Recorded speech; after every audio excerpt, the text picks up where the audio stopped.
Prezados alunos, bem-vindos à aula de análise macro.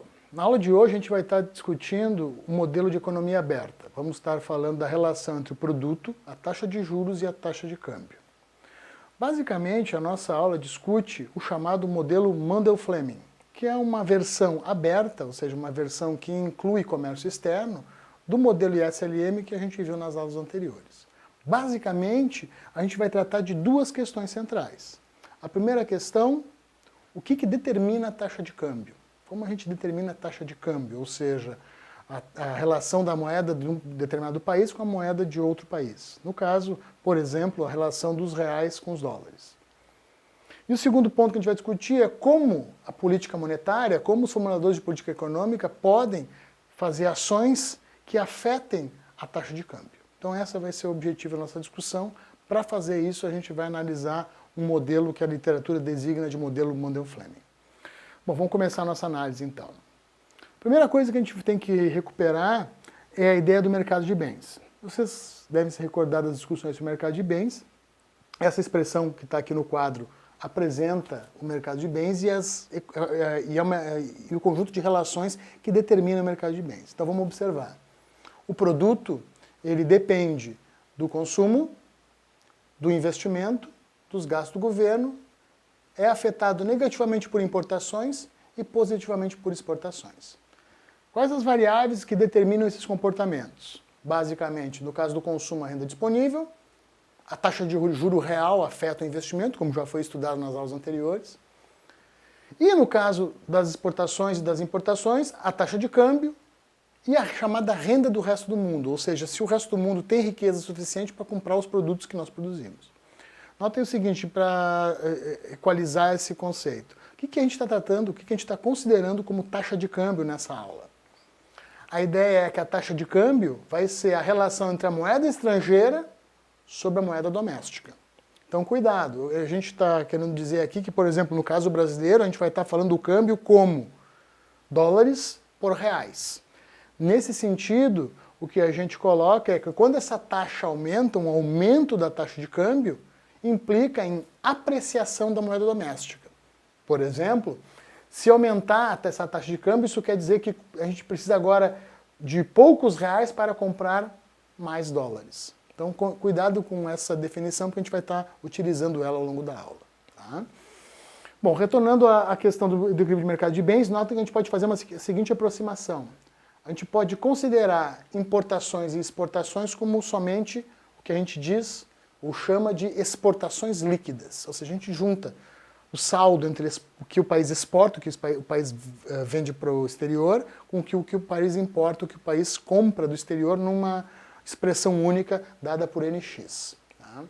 Então, notem o seguinte, com isso a gente chega nessa expressão para o mercado de bens, na qual nós temos o consumo, o investimento, as exportações líquidas e o gasto do governo. Quais as relações que a gente tem aqui?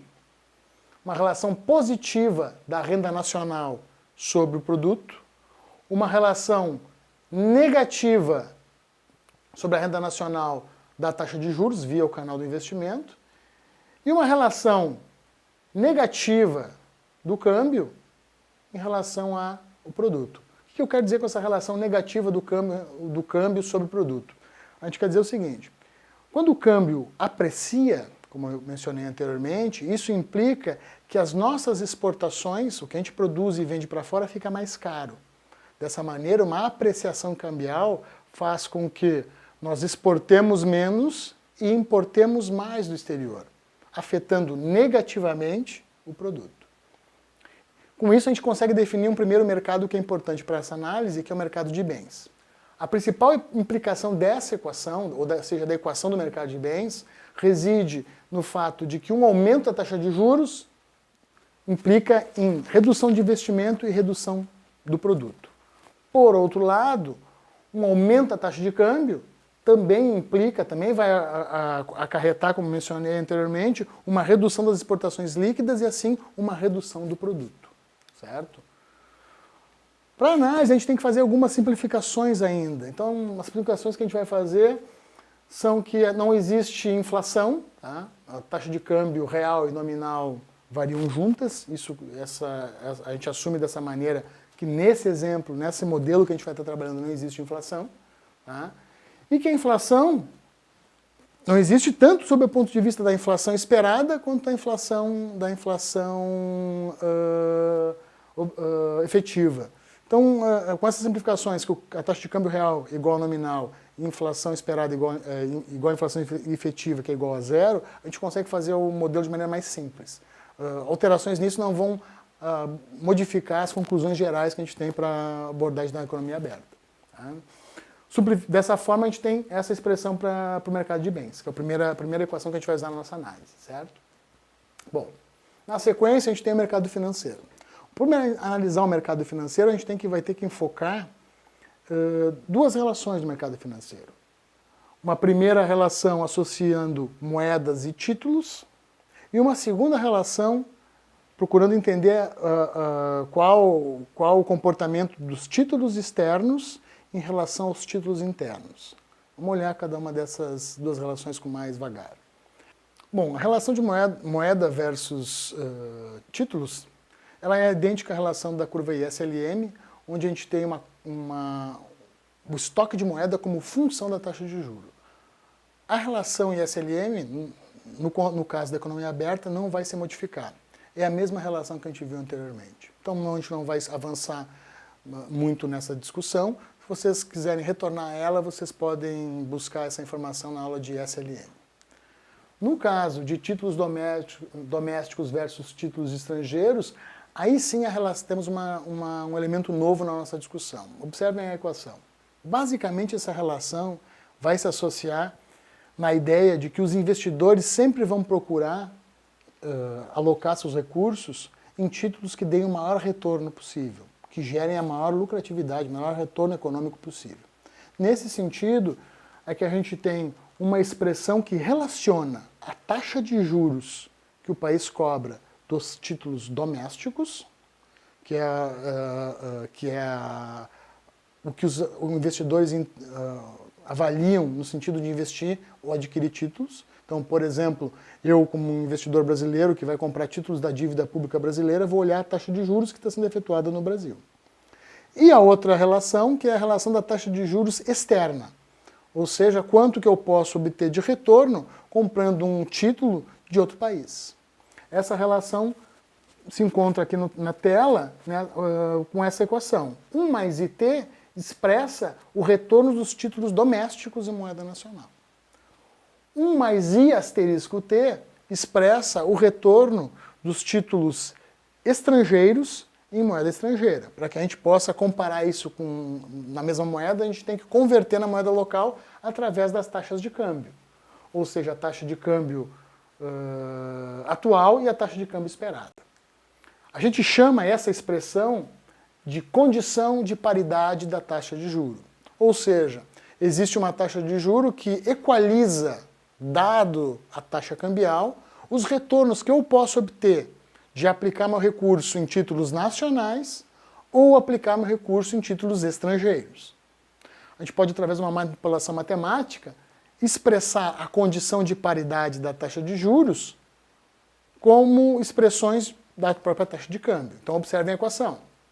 A taxa de câmbio vai ser igual à remuneração do título doméstico dividido pela remuneração do título estrangeiro multiplicada pela taxa de câmbio esperada.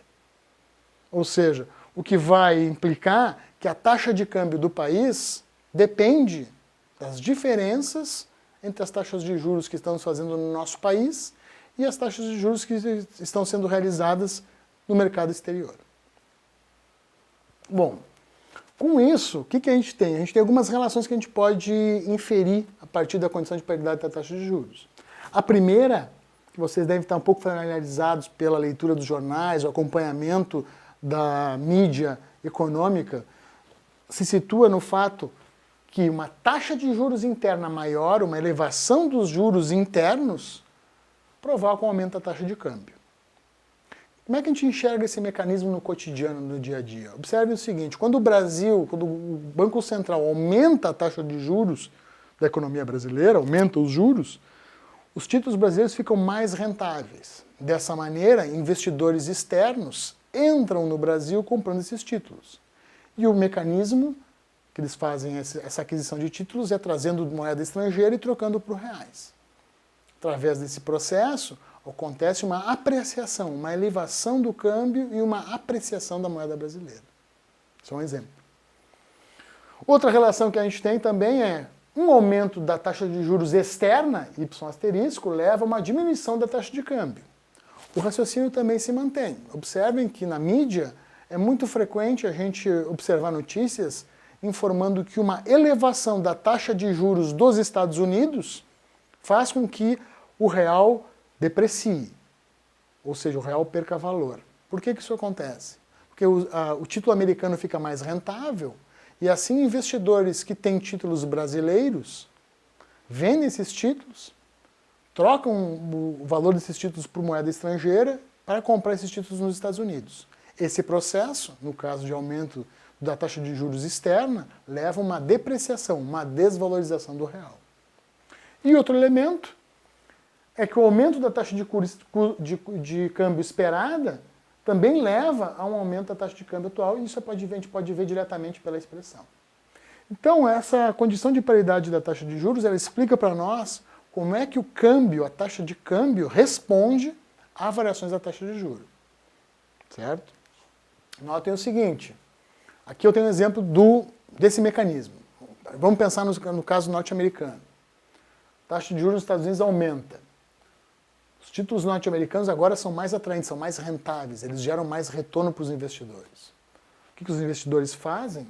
Eles trocam títulos de outros países por títulos dos Estados Unidos. Eles fazem isso por quê? Porque o título norte-americano é mais rentável, gera mais retorno para o investidor. Quando eles fazem esse movimento, a taxa o valor do dólar aprecia. Por quê? Porque eu estou comprando dólares de maneira que eu possa comprar os títulos do governo norte-americano, os títulos norte-americanos. Quanto mais o dólar aprecia hoje, a tendência dos investidores é, dado uma taxa de câmbio esperada fixa, que no futuro o dólar deprecie. Ok? Então esse seria mais ou menos o mecanismo da resposta da taxa de câmbio às variações das taxas de juros no mercado internacional. Basicamente, a gente tem como escrever essa relação num gráfico, no qual a gente tem aqui embaixo o câmbio, aqui nós temos a taxa de juro e uma relação crescente entre maiores juros, maior taxa de câmbio. Certo? Então esse gráfico é simples, mas ele expressa isso que a gente tentou discutir até agora. Ou seja, que maiores juros levam a uma taxa de câmbio maior, uma apreciação. Então, se um primeiro resultado que a gente tem é que a elevação da taxa de juros de determinado país faz com que a moeda desse país aprecie. Na sequência dessa aula, a gente vai, a partir dos mercados que a gente analisou, o mercado financeiro e o mercado de bens, construir um modelo. A gente se vê no próximo vídeo.